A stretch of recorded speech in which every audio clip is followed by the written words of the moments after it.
So for today's video guys, now may share na naman tayo ng bagong knowledge na kung about dito sa mga DIY guys, lalo na itong connection ng DIY motor natin na 12 volts papunta dito sa ating speed controller din na 12 volts. So ganito lang guys kadali, no.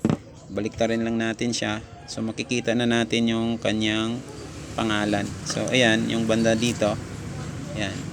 Yung sa kanyang source o sa kanyang supply na negative, tapos yung kasunod yung power niya na positive, tapos yung kasunod naman ay motor positive, tapos motor negative. So ganyan lang kadali guys, no. Hindi tayo maliligaw lalo na sa mga baguhan, no.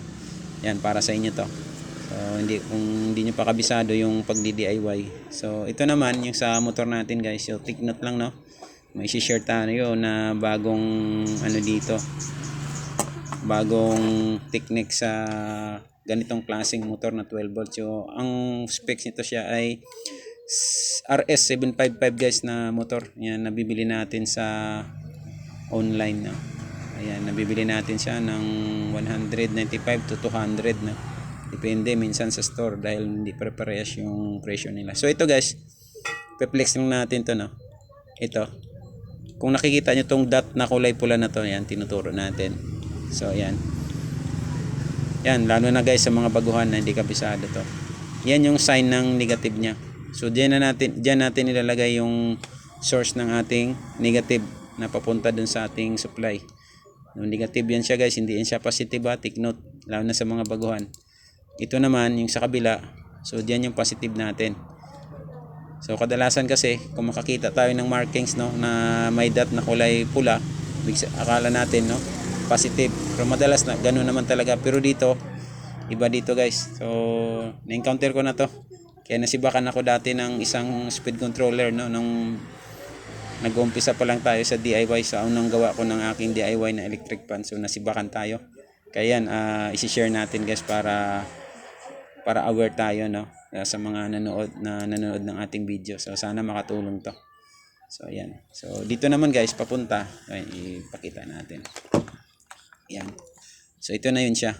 Yung yan, no, yung dulo ng motor natin. So ito na yun siya.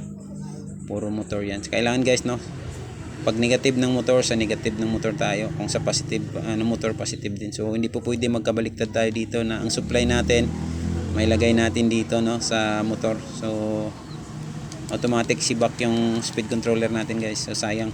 So kailangan make sure tayo na tama lahat na connection natin. So sa ganito, no, na mga trabaho, huwag tayo masyadong mag-apura o magmadali. Kailangan step by step. Di baling slowly yung sinasabing, no, tinatawag natin na slowly but surely guys. So ayan. So sayang kasi minsan ng natin ng gamit. So matagal pa naman bago dumating, no, almost 3 days to baka abutin pa ng 4 days, depende.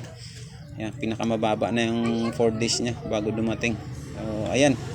Yan yung mga tips natin sa inyo, no, mga idol. Sana makatulong yung video na to. So abangan nyo guys, no, yung part 2 ng ating DIY na project, no, na grass cutter. Ito yung gagawin natin. So yan, hiniram ko na lang muna yung natin, no, yung speed controller dahil yung order natin hanggang sa ngayon inaantay-antay ko, wala pa rin, kaya hiniram ko na lang muna sa isang electric fan ko yung speed controller na high ampere na speed controller yung gamitin natin para medyo malakas. So maraming salamat guys sa panonood. I hope na may natutunan kayo. Paki-share naman po ng ating video para malaman din ng iba. Thanks for watching po. God bless.